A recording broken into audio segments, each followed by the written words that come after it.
be called to order. And if you'll all please join me for the Pledge of Allegiance. Beth, you coming? Right. Beth. I pledge allegiance to the flag of the United States of America and to the republic for which it stands, one nation, under God, indivisible, with liberty and justice for all. Okay. Thank you so much for everyone joining us for our January meeting. Take this off so you can hear me. Our first item of business is to reorganize our board, and we would like to offer a slate of candidates. And I can say, I can just nominate that myself. I think I get to call for nominations, which is awfully exciting. A A first-time reorganization of our board here. So it is always a special night in January. The Board of School Trustees has a statutory obligation to reorganize. And it is a process that the board can either call for nominations for each office individually, or they can call for nominations as a slate. So I would just ask for nominations of either a slate of officers or individually. Sounds like you'd like to go with a slate. Yes. We would, yes. All right, so we'll just ask for nominations for a slate of officers for our Board of Trustees for the year of 2022. I would like to offer a motion, a slate of officers. I nominate Janice King for president. I nominate Rob Chalice for vice president. And we nominate Kim Buckley for our secretary. I will second that. I don't think, it's not a hearing. I think, do we need to close nominations? We have, we will be able to, so we had a motion by, sorry, let me just follow our rules Make here. sure I say Motion, that we had right. a motion by Jill to close the nominations for the slate. Thank you for that clarification. Thank you. That's absolutely correct, Beth. And then we would need to ask for a second. I think we had Jill made the motion. Yeah, and we I would- seconded it. And you were the second, I'm sorry. She nominated You me. made the motion. And I seconded the Yes, you slate. did. Thank you so much. And Making sure procedurally we're on the right track. there's a reason why I'm not the board president. And now we would just need to ask for your approval of that nomination. Okay. All in favor? Aye. Say aye. Any opposed? Rick is good? Is he on? He's, okay, thank you. Okay, that motion is passed. Yay! Very good. Congratulations. Congratulations, you everyone. guys. I'm super happy for you. And I will be happy to turn over ceremonies to Janice. Congratulations, Madam President. I'll even scooch it over, but you want, I'll bring you down. I can just sit here. Okay, yeah, Great. absolutely. You can take it. Gamble. So, right, are you going to do the building report? And we're not going to do students or the month, right? Yeah, I think we'll have, But we have a recognition. yeah, let's do that. Want to do the recognition first? Yeah. Or you want to come forward? Absolutely.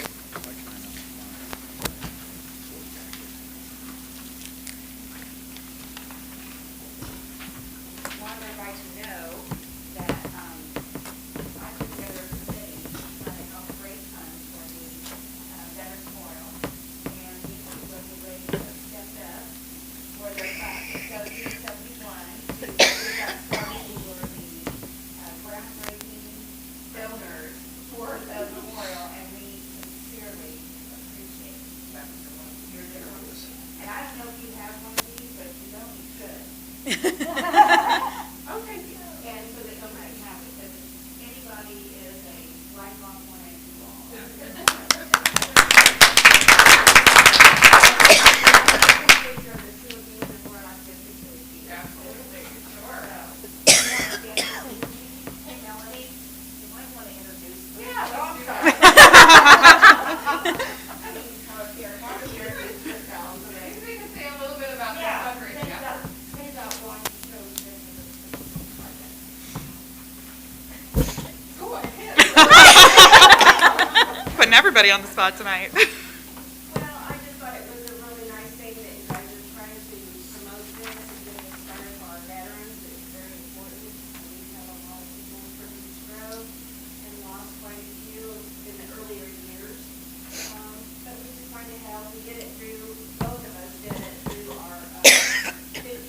class reunions. So we just got some donations and we did not too bad for our class. We graduated 50 years ago. Yeah. She did. I'm younger. I know you're not.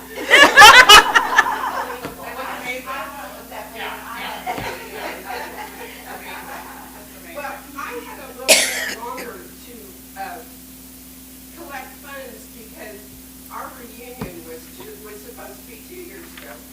And COVID hit, so we didn't get to celebrate in one, because we had to cancel our reunion. So then I had to send out letters all over again. And people started sending me money all over again when I mentioned that we had given our money to the school board. So I collected for 2 years, and that's how I got $5,000. Thank you. 6,600 total. Oh, I'm just standing there. Incredible. That's a really thought. and it's because I'm so old. That the class of 70 had so many people in Vietnam, and then we had so many people in Desert Storm, and we really have a lot of dedicated veterans. And when they found out about the memorial, they was just ecstatic. Thank you, ladies. We tried to put together a group of these from the veterans and even some of our staff members who are veterans. Oh, yeah. Are part of our group, and I'll have a break in one, so we came and that's up. Well, as long as we keep having reunions, we'll probably keep asking for it. So, Really, yeah, we love you, girl. we did. Let me get a picture of you. Once you get there, and not tomorrow, that little mini break comes there. Wants to move the chairs, Melody, to get the hornet? Yeah. Yeah, I got the hornet. Probably best. That's a good idea, Steve. Every once in a while I have one. When you get it ready, sorry.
Pam's got a great idea of keeping them home. We don't want all of those people to be in the same room at the same time with the important jobs that they have. So very smart thing.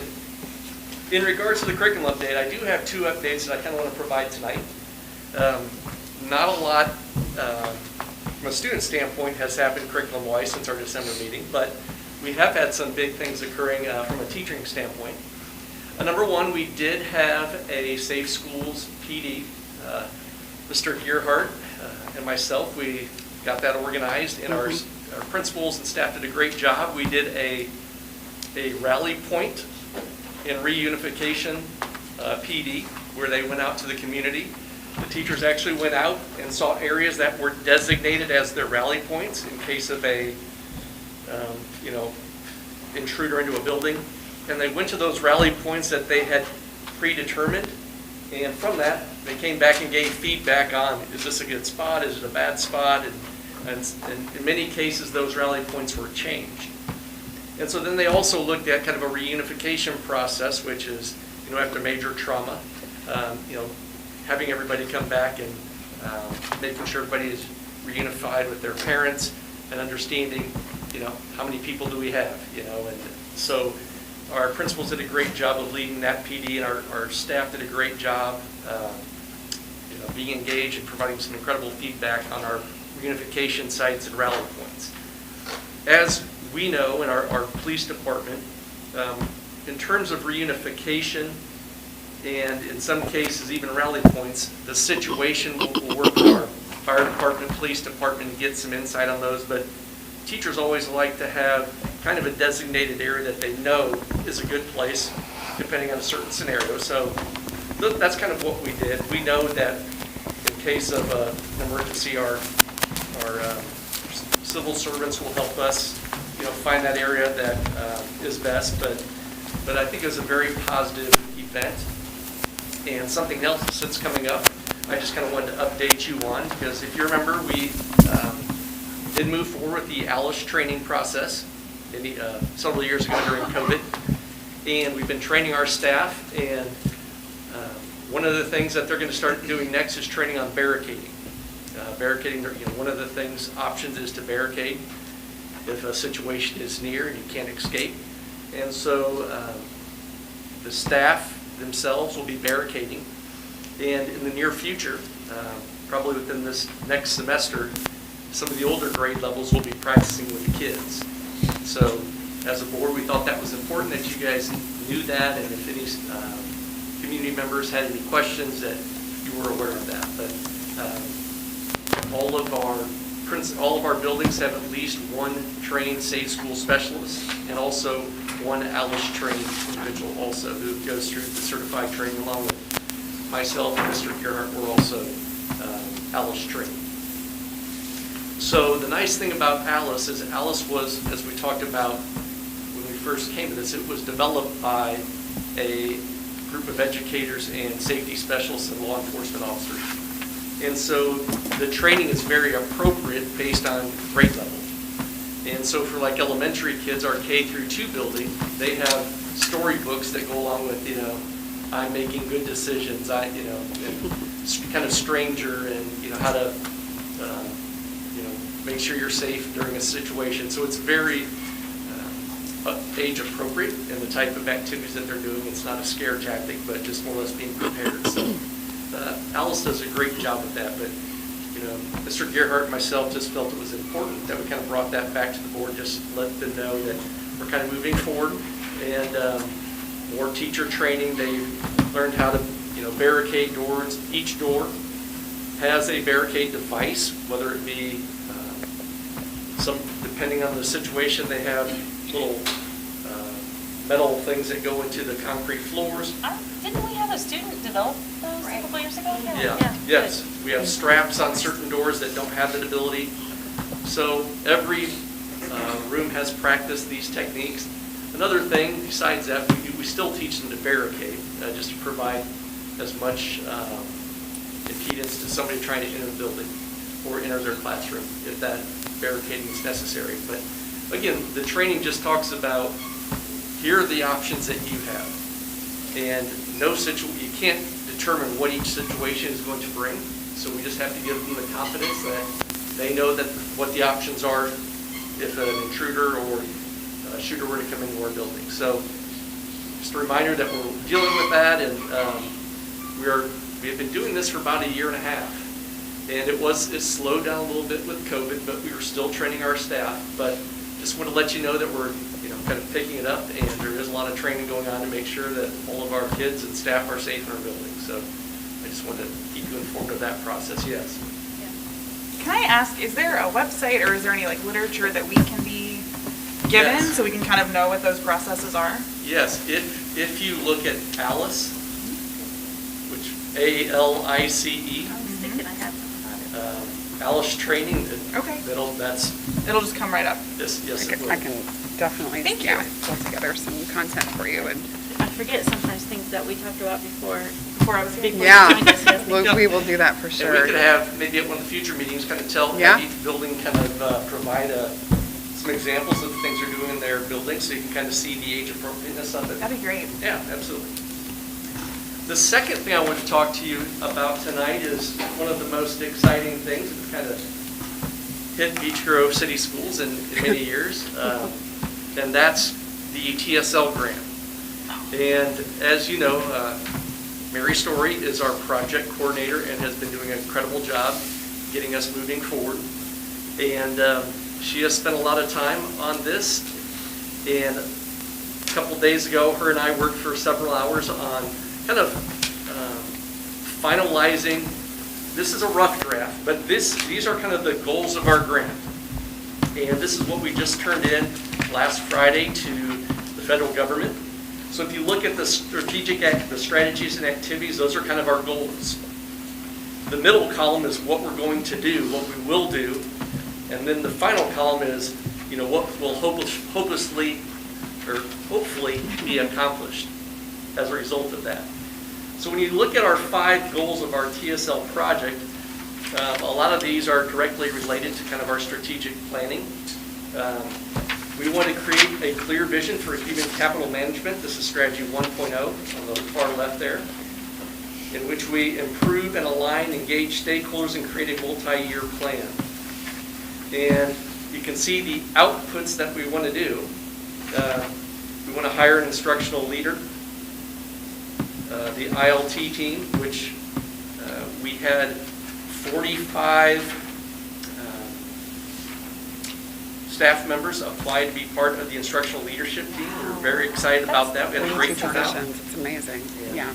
Yeah. You can see that we all, some of the things that we're also trying to accomplish from that. And then you can kind of see the short-term outcomes that are a result of that. And one of the things that constantly came up is we are trying to increase teacher retention. We're hoping that some of these things do that by increasing the leadership within our staff members and giving them opportunity to be district leaders, etc. So in strategy 1, you can kind of see the things that we have goals: strengthen the capacity of our leaders to engage in the system's change process, provide coaching for district leaders as they work to implement a multi-year plan for improvement. Then if you go over to strategy 2, we want to implement a valid and reliable evaluation tool to measure teacher and leadership effectiveness.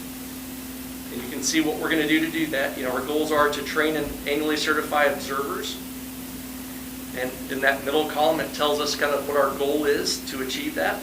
And at the end, in that final box there, that's what we hope it will accomplish. We hope to increase our teacher retention by at least 30%. And 80% of our teachers will achieve a proficient or higher on their skills, knowledge, and responsibility score, etc. So you kind of see where kind of these strategies will lead through this process of these increased achievement and increased retention of our staff. Then there create opportunities for career advancement through identification and training of teacher leaders. As you'll see, some of the goals with that are sub-goals: establish teacher leadership roles, such as a mentor teacher, instructional coaches. In Mary's case, she's the project manager. That's something that we didn't have. So that's allowed her to be very effectively moved into a position that she just excels at. If you would have saw the meeting she led today, it would have given me goosebumps. She just Fantastic. has that ability to speak the language. So we're very excited about that. We're going to use teacher leaders roles to attract and retain highly effective teachers and develop a leadership pipeline. And then another sub-goal is to support teacher leaders through on-site job-embedded coaching and training. And again, you can kind of follow across and see what our end result will be. And we've got a lot of things in place to reach those goals.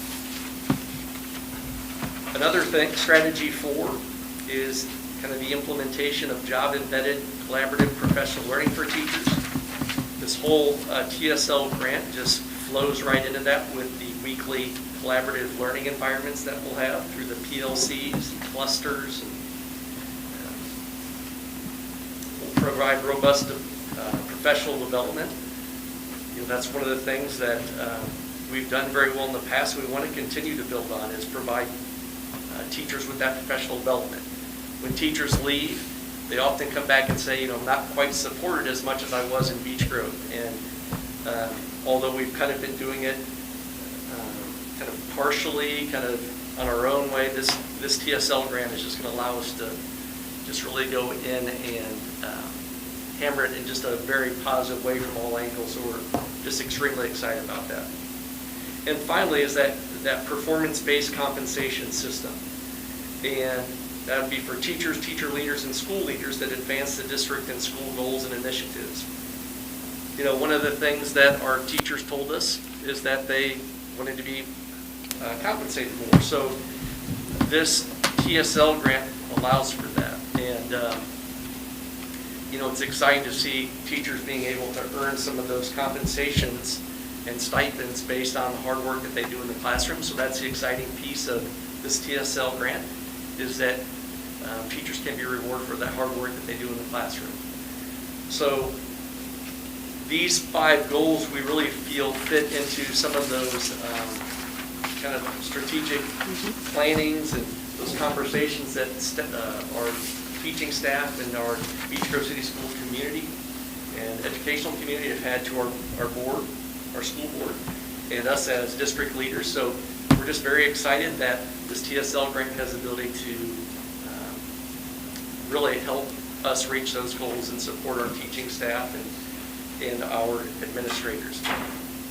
So we're pretty excited about that, and the feedback was very exciting. We've got a evaluation planning team committee that looks at the TSL grants, provide feedback, and help us develop our plan.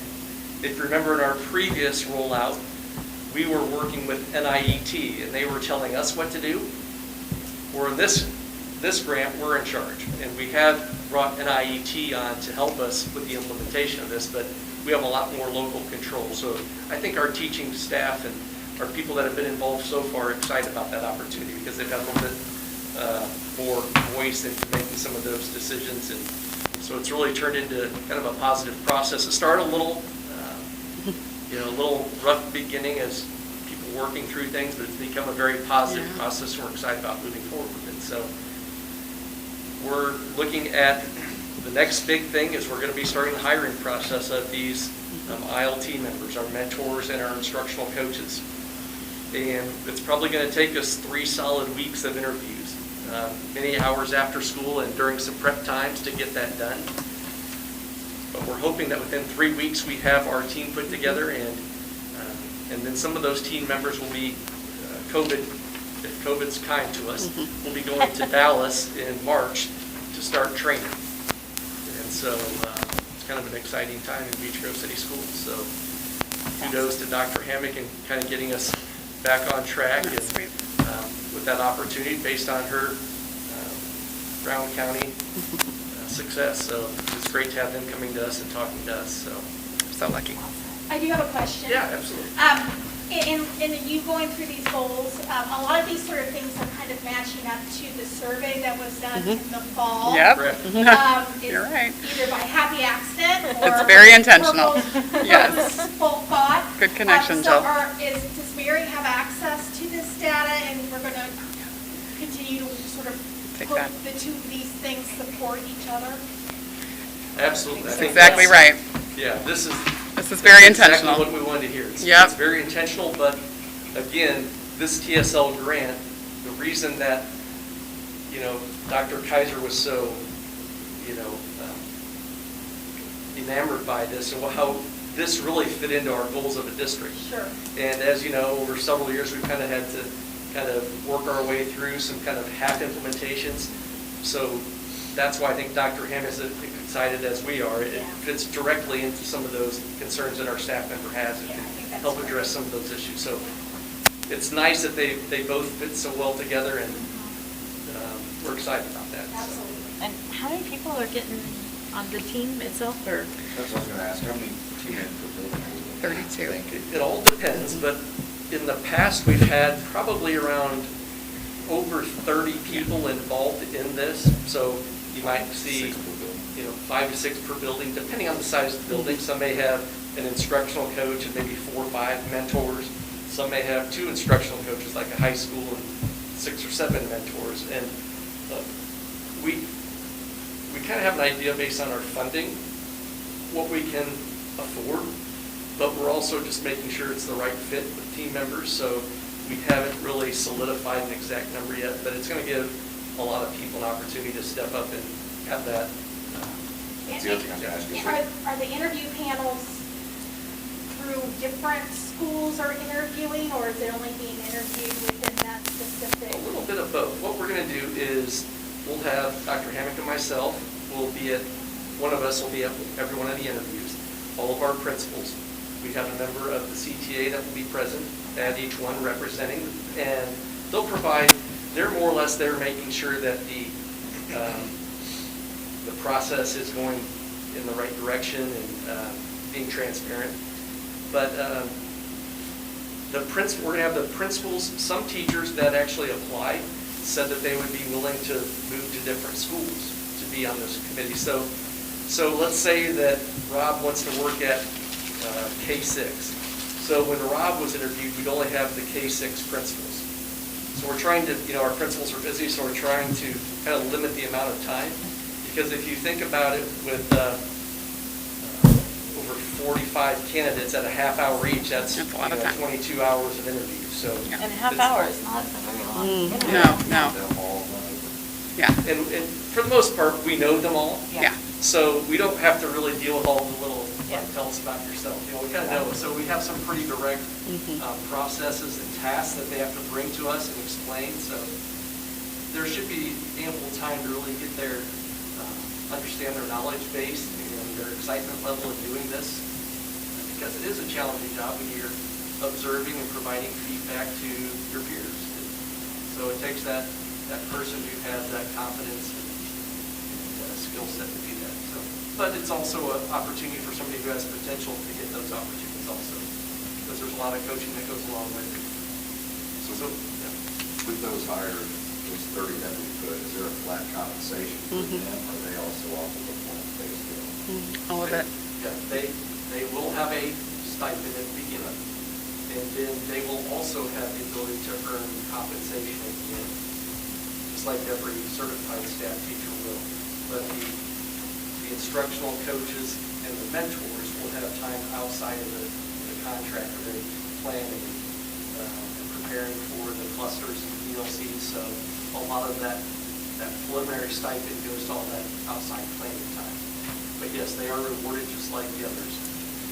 The mentors will still be in the class. So anybody who really has kids assigned to them has the opportunity to win the performance award. When the process comes around for them to be evaluated, will they be evaluated by the mentor and the coach, or will they still be evaluated by the principal? Well, at this point, again, we're developing out with the CTA, but we believe in our evaluation team that there will be 3 observations. There'll be 2 unannounced and an announced. So we'll have 3 a year. So within those 3, you'll probably have a couple mentors and your administrator. So everybody will have that opportunity to be evaluated by their administrator at least one of the 3 times. But if you remember, all of the whole process of this kind of the TAP model that we use, everybody's trained the same way. It has to be certified in their scoring ability. So it doesn't matter who you're observed by, they should be able to evaluate you on the same level as somebody else. But we do give every administrator a chance to see every teacher each year. This might sound a little odd, but are each of the teachers provided a listing of what, let's say you go on a 1 to 5 scale. What is a 1? What is a 3? What is a 5? So they understand where if they did go over and above and beyond, or if they didn't, what they didn't do, where they could improve. We do that too with the review process as well. Absolutely. And this is the piece that is so exciting about the TAP rubric is it is based on research. It's a rubric that has, this is what a 1 looks like, this is what a 3 looks like, and this is what a 5 looks like.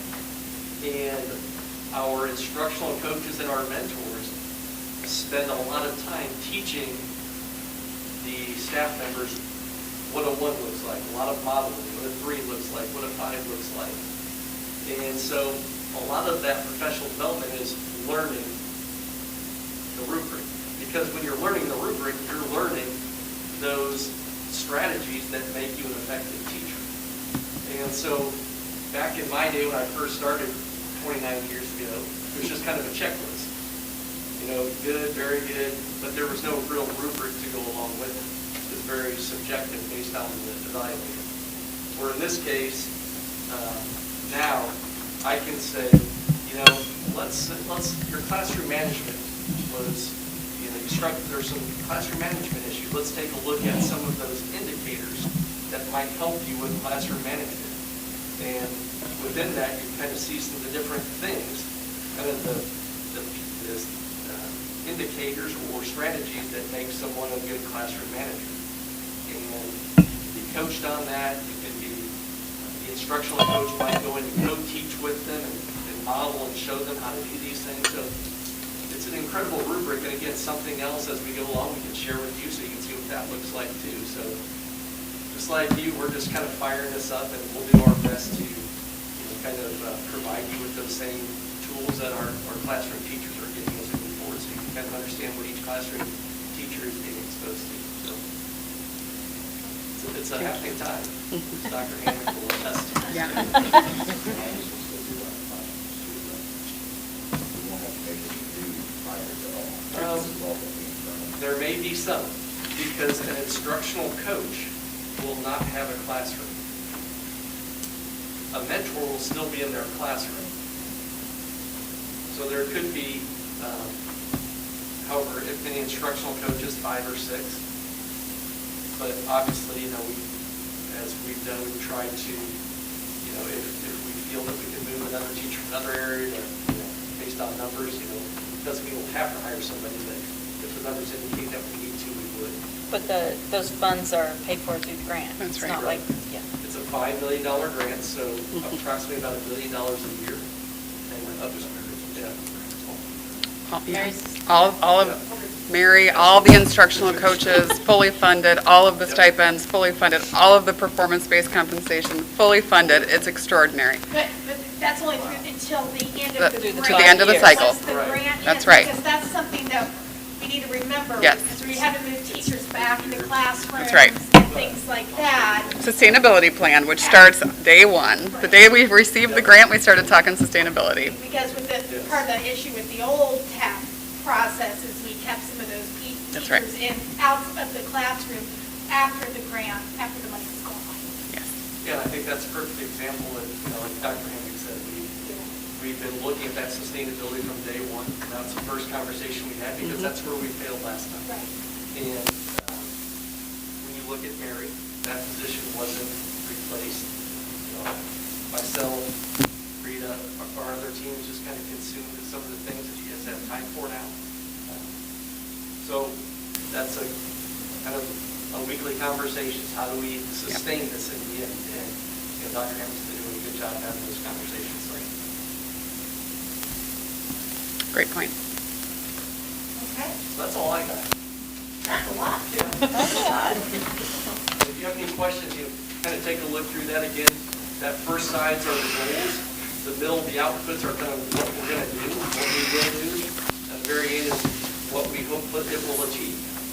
Your last Kind of see some of the things that we hope we can attain through this TSL grant. Thank you.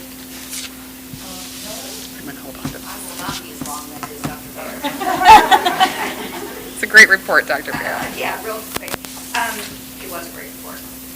As far as an update, we were together last month when we had our greenhouse opening, and that went very well. And I hope you saw the unmasked photo, because it's Super cute. beautiful.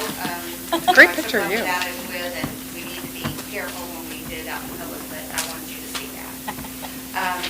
Dr. Hammond and Dr. Bear, we continue to be very popular with our local media, Central Indiana media, and they are always calling me and saying, what about this? Can Dr. Hammond talk about this? Can somebody else talk about this? So it's really great. So they've been actually busy with interviews about COVID, of course, about how we're helping our students and their mental health, during the pandemic, and standardized testing. There's been a whole variety of issues that they've been talking about. So I really appreciate that they don't go every time I call them or text them and say, hey. So it's really very good. I continue my work with Mrs. Provost on the marketing plans for the Early Childhood Center. And you will see going up in mid-February, there will be a billboard on Emerson that will start to advertise it, and that will be up for 2 months. So go mid-February, and it'll be up for 2 months. So we're excited about that. The one down by Thompson If that we almost, Can't do that one because the car wash reserved it for 2 years. oh, gosh. Yeah, so we can't get it. So it's gonna be a little bit closer, like by Culver's and that way. So it's still a high traffic area. So you'll see that, and you'll start to see some other things that we're putting together to get the word out to everyone. As far as the Education Foundation, spring teacher grants, those will be distributed in February, so they can complete those and submit them back for approval at the end of the year. And then, as we celebrated earlier, we had these 2 wonderful donations from our Beech Grove High School alumni classes, which we, again, Yes, appreciate amazing. so very much. So we're excited about what's to come. There's lots of exciting things going on, and it's just wonderful to be a part of it. So that's mine. See, I was quick, Steve. Thanks, Melody. I do have a question about the billboard. Is it going to be the same message that's going to stay on there the entire time, or are you going to rotate information to the point? If people will keep looking to see what you're doing. This one will be like a generic one almost, so it'll be the same one that stays up for those 2 months. But we'll supplement that with some other marketing materials that we have in mind will come out that will then change and keep the interest up and those kind of things. So, yeah. Good question. Thank you. Okay, next we need a motion to approve the minutes of December 14th, please. I move to approve the minutes. Rob? Anybody have any questions? All in favor? Aye. And we also need a motion to approve the claims for December as well. I move we approve the claims. I'll second. Which one was this? Ben and April. Ben. Are there any questions on this one? I don't think there are. All in favor, say aye, please. Aye. Do we have any public comment? I don't think on the agenda, do we? You guys are our only public, if you'd like to comment. They can talk again if they want. So, Dr. Hammock, it's your turn. Yes, thank you so much. Under the umbrella of business and personnel, I have several actions to ask for your approval this evening. First off, I provided the board before this meeting a copy of a memorandum of understanding between Beech Grove City Schools and Mr. Robert Harris. Mr. Harris is a retired business manager, CFO, from a number of districts across the state of Indiana, and he provides business support services to districts in his retirement. This is a contracted service, and just asking for your approval of that level of support for our business office during this period of transition by your approval of the memorandum of understanding presented tonight. I move. I'll second. All in favor? Aye. Opposed? Okay. And next up, we do have our employment recommendations, as we do every month, asking for your approval. Tonight, I'd like to just pause and make a point of one piece of action on tonight's That was hard employment to read. recommendation. That was hard to read. Don't make me cry. Yeah. So this evening, board members will be asked in their employment recommendation to also approve the retirement notification that has been submitted by Melody Stevens. And this is effective at the end of May, end of the school year effectively, and it just didn't seem appropriate for us to move forward with this action without taking a moment to stop and thank Melody. We'll do this appropriately when the time comes, but just to pause tonight and and thank you for your incredible years of service to this school district. Your heart is black and orange, and we're so grateful for that and all that you've done. But we'll do this the right way when it comes to that point. But thank you for your service, and on behalf of the board, we're just so grateful for you. Well, it's Thank my you. pleasure. And I think the board knows this because they know me well enough. I still love my job. I love what I do every single day, and it's a pleasure and it's an honor to do it. But it's time. it's just time. And I will continue with Beech Grove Education Foundation, so I'll still be able to help my Hornets in that way. But I want you to know that it's been a pleasure every day, and your support and able to work with all of you has been a highlight. And with Dr. Hammack, as I said in my letter, so I really appreciate it. And thank you for letting me do all the things I get to do for this district. Really appreciate it. Thank you. Congratulations, Melody. I move we approve the employment recommendation. I'll second. All in favor? Aye. And then we'll talk about the alignment. Absolutely. So another document that I provided the board for your consideration before tonight's meeting, it's a cleanup. It is, though, important that we seek board approval because what we're talking through this evening is the conferral of a benefit, and so we always want to make sure that this action has been board approved so that if we have an audit of a benefit, then we can document this action. It is truly a cleanup. The administrative handbook did not indicate the Dr. Martin Luther King holiday or President's Day as a holiday, but we did for classified staff. Again, this is for, sorry, I should have mentioned this is for just 260-day employees, so folks who work all year. And then for classified staff, we didn't have holiday indicated for the Wednesday before Thanksgiving or for New Year's Eve day, but we did give that to the administrators who are 260 days. So this evening, we're just asking you to sort of marry both of those indications and allow for the administrators to receive the Dr. King holiday and President's Day, and for the classified staff members to receive the day before Thanksgiving and New Year's Eve day, which is going to cause a lot less headache for our personnel, human resources team, and it's just a nice conferral of an extra benefit to classified staff. Admittedly, administrators have been taking those days as a holiday, so this just will allow for us to now have our handbooks realizing the conferral of these holidays. So would ask for your approval as indicated. I'll make a motion to approve holiday alignment. Thank you. I'll second. All in favor? Aye. Thank you so much. Mr. Gerhart? Well, anytime we can go a month without something big happening, it's great. Woohoo! Something short for me again tonight. So at Central, we have just some old tile in the kitchen area that's just done. Yeah. It's not an emergency, it's nothing of that kind of nature. We'll take it up as it fails and make it safe for our employees. And then when we get to a point that we need to replace it all, we'll do that. I included a picture for you. It was a floor leveler in there. What happened was the joints had been broken over time, the dishwasher leaks and dropped pans, and water got under there and it started to buckle. So more than anything, a safety concern. At South Grove, we had TP Mechanical try to install a water heater. When they took it out of the crate, it was broken. So, as you might imagine, they're on back order. So the kitchen has hot water. There's domestic hot water right now, but they're doing their best to get a good water heater here.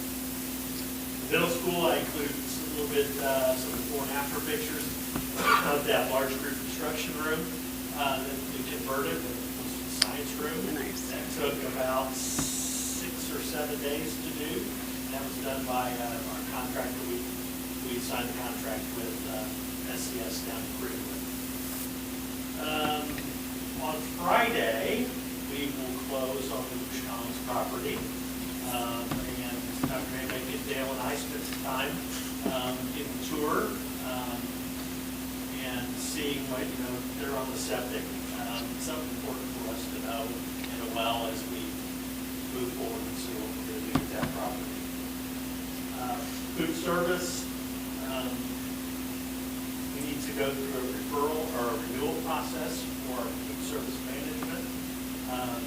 We'll go through a request for proposals, which is a rather lengthy timeline between now and the end of May. for us to go through that process and then report it to the Department of Education. Not much to say about the Early Childhood Center. I don't want to steal thunder. So they'll provide us with an update. Aaron has been meeting with school specialty to look at furniture needs of our addition and getting some pricing and some concepts on that. So we're moving forward with that.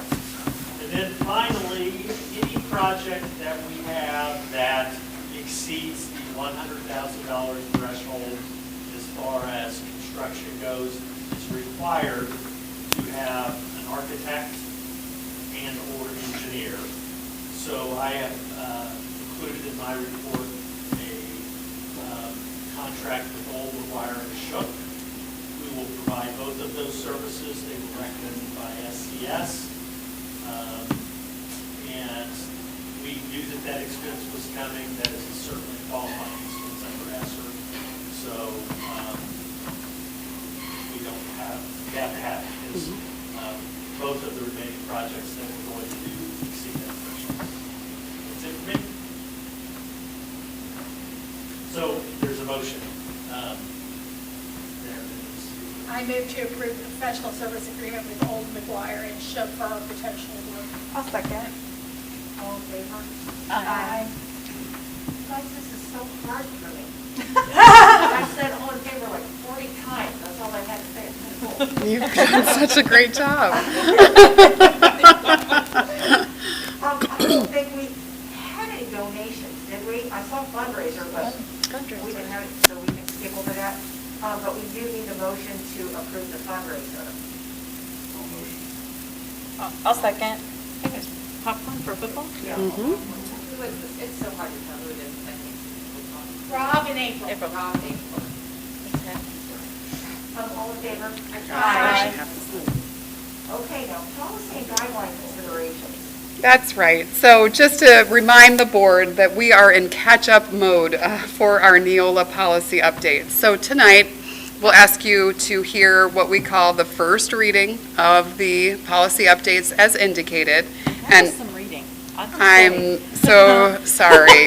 And probably put you to sleep, but very important work, actually. The board policy is just, these are robust documents that have been vetted by attorneys, and once we get them to you, we do believe that they are in a ready-to-go format. But boy, is it important as board members. These policies are your policies, right? So it is important work of the board, and I do apologize that we are in catch-up mode here for the last couple of years, but we will get ourselves to the position where we are active and live with the most recent policies in place, and then we will get into the habit when these volumes are released that you'll get them in their issuance format. So it'll be much less cumbersome to kind of comb through and much more timely for your consideration. So tonight is the first reading, next month will be the second reading, and then in March we will have the adoption of these policies. Steph will get everything, notice I say Steph, we'll get everything uploaded into Neola, and then any of our public can search these policies online, and it's actually a very easy platform to use. So tonight, just asking for your approval of the first reading of the Neola policy updates. Who'd like to make a motion to approve? I'll make a motion. Okay. Second. I'll second. You did? I did. Who's Yes. the second? I can't. Rob. Rob, okay. All in favor? Aye. Okay. I don't think you have any committee or community reports this evening. I gave you the, I went ahead and RSVP'd for state board, school board liaison. Great. To go to State House Day. Oh, wonderful. So I'll give a report in March. Yeah. Thank you for that. Any board members have any stories? I have one. It's just kind of a little random thing, but did you guys see the little thing from Forbes.com?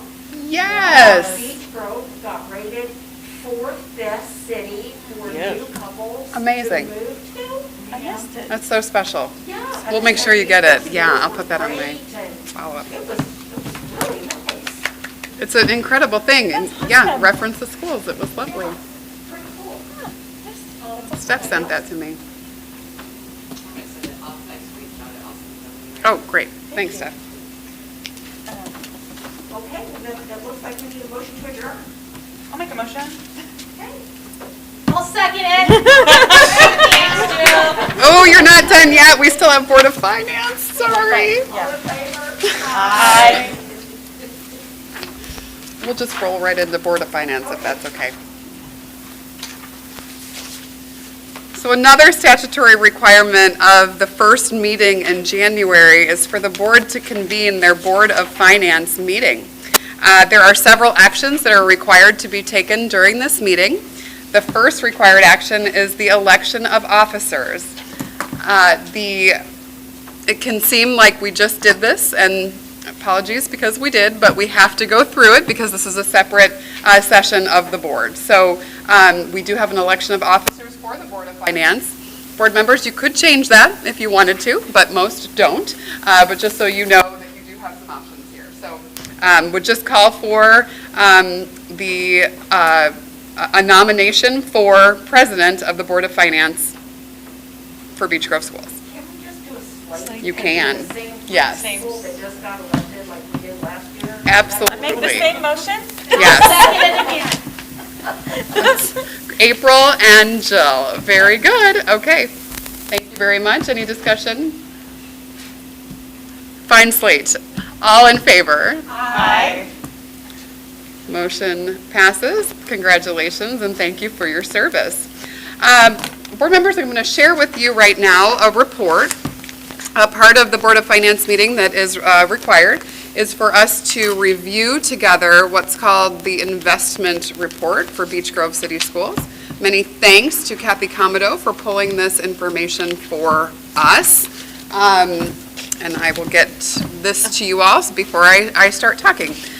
In this packet, you have what the actual investment report, and then the second page of the packet is the board's policy on investment. So it's our statutory obligation that we go through the investment report with you all, and that you have a copy of your own investment policy. So it should come as no surprise to our board that we, as a school district, just don't earn that much interest on any dollars that are stored, because in this district, we need to move dollars quite a bit in order to be able to account for that circuit breaker loss, right? So we're just not a district that kind of sits on a whole bunch of cash that then allows for that cash to be able to earn interest. A piece of this as well, if you're not completely impressed by the report that you're looking at, what you are looking at is by month, the interest that's earned on the investments that are held by our district. The sum total for the course of the year 2021, if you go all the way to the bottom of that first page, is $63,958.61. So that's the sum total that has been earned. That's honestly not that bad. With the market being so low as far as interest rates are concerned, I think that this is something that you should be just very comfortable and very pleased with, considering that we just don't hold on to as much as, what a larger MSD might. So that is genuinely the investment report. That's the status of our investments here in the district. And then you have your policy. Just want you to know that that policy is in place. It is aligned to statute. It's everything that you would need to have. And Bob even reviewed all of this for us to make sure that we were in compliance, and we are. So that is the second component of the Board of Finance meeting, which is the review of investments and just ensuring that you have that investment policy. Any questions on that report? What do we typically do with the interest? It all goes right back into, so where the dollars are being held, those dollars are then just in that same, that same fund. Yeah, it's just all compiled. But this is a really nice breakout of showing what is earned on the dollars that are then held in that fund. Could we get a motion to receive the investment report? I'll move. I'll second. All in favor? Aye. The next part of the Board of Finance meeting is a part that the board has never had the opportunity to experience before, because this is brand-new legislation that is required of us to do during the Board of Finance meeting, which I'm going to pull up on the big screen to what would be your left. I'm going to get it up here in 1 second. We are required to give you sort of a status report on the health of the school district from a financial point of view. Very, very pleased to report to the board that we are coming to you this evening from a position of strength when it comes to our fiscal outlook. Because we are this district that presents with so many challenges related to our the framing of our financial structure, we will always need to be mindful of the dollars that are receipted in our school district and simultaneously those that are expended. And quite frankly, we've been quite mindful of that as of late, and certainly I know that you all have been through that for many, many years to ensure that this district has gotten to this position of strength. I congratulate you for that. When I left the district 5 years ago, we were digging out from some pretty hard times, and you all got us to this position, and I genuinely congratulate you for that. But we will always need to be mindful.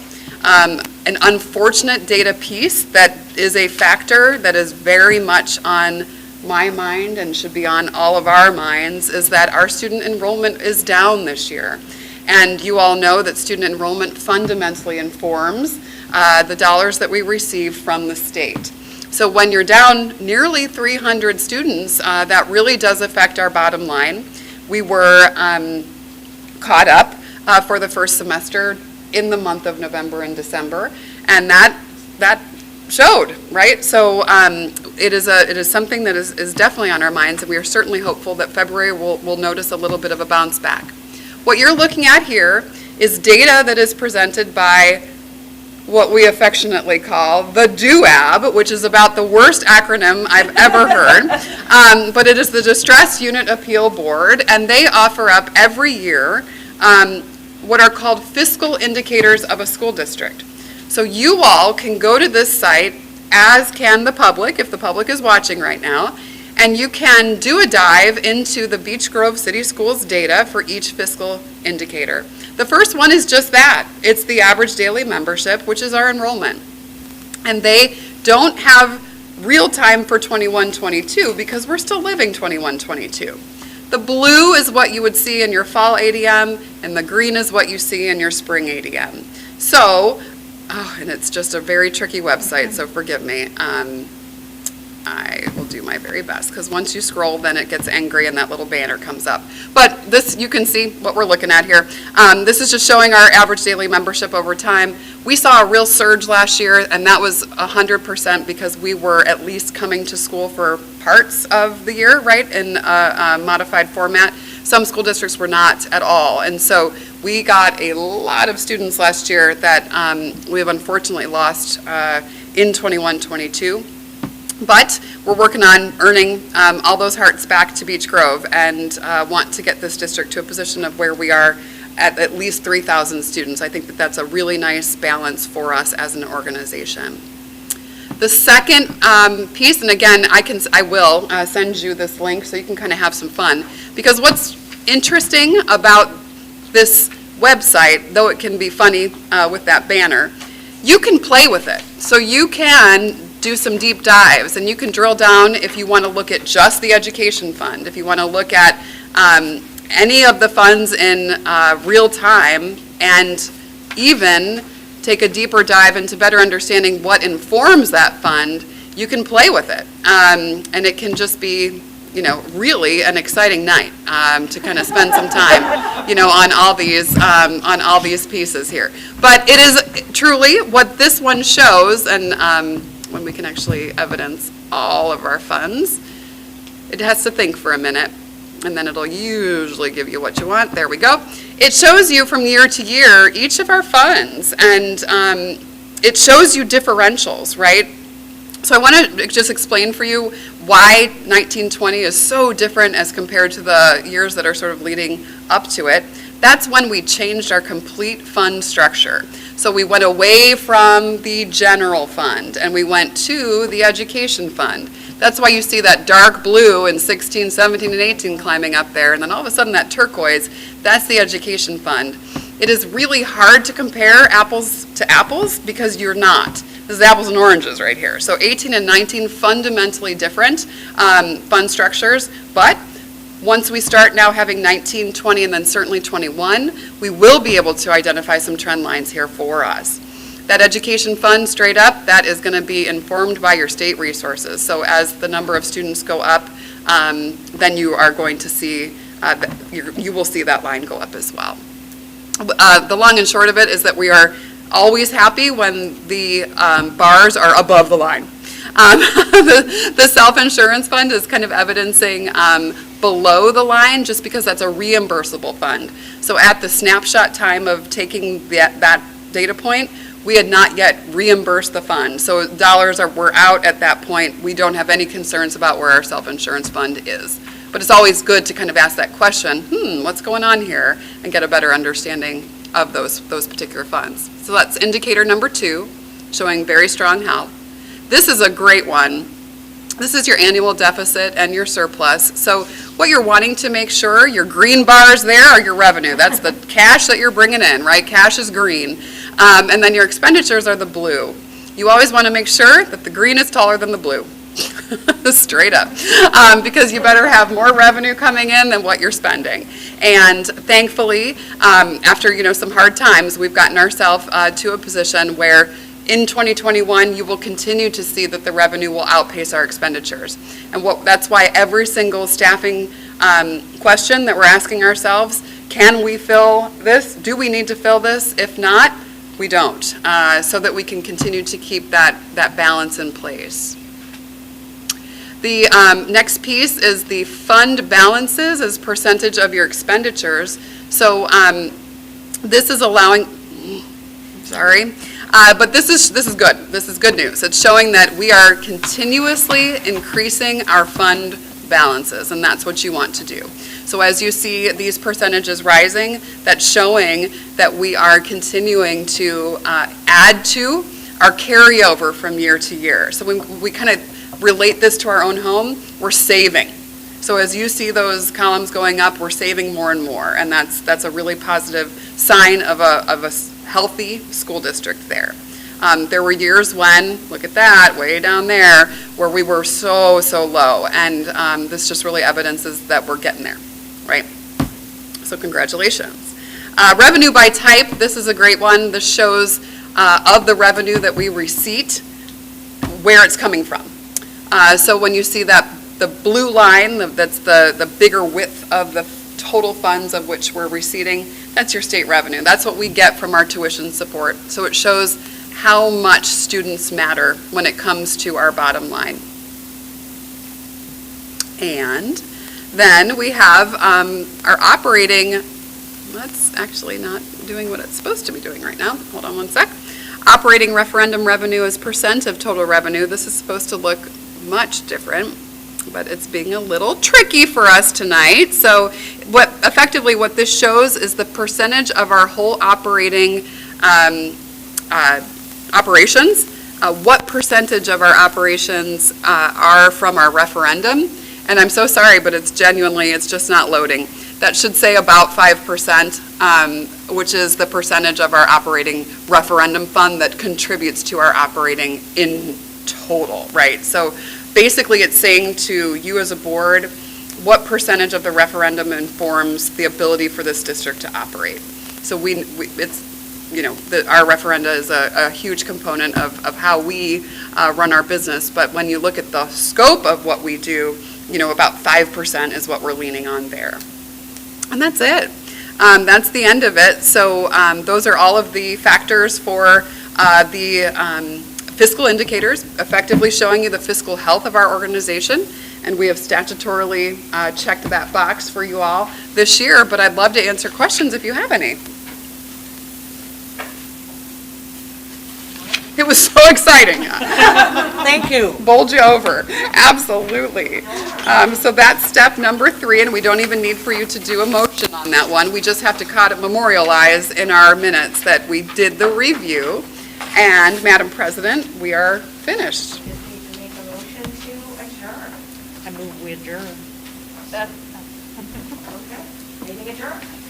Thanks, everybody. Okay. It was a stellar meeting. Congratulations. Congratulations. As always, you, our finance team, are awesome. Thank you. Yep, love them, and so grateful that they come to our meetings. It's just such a gift.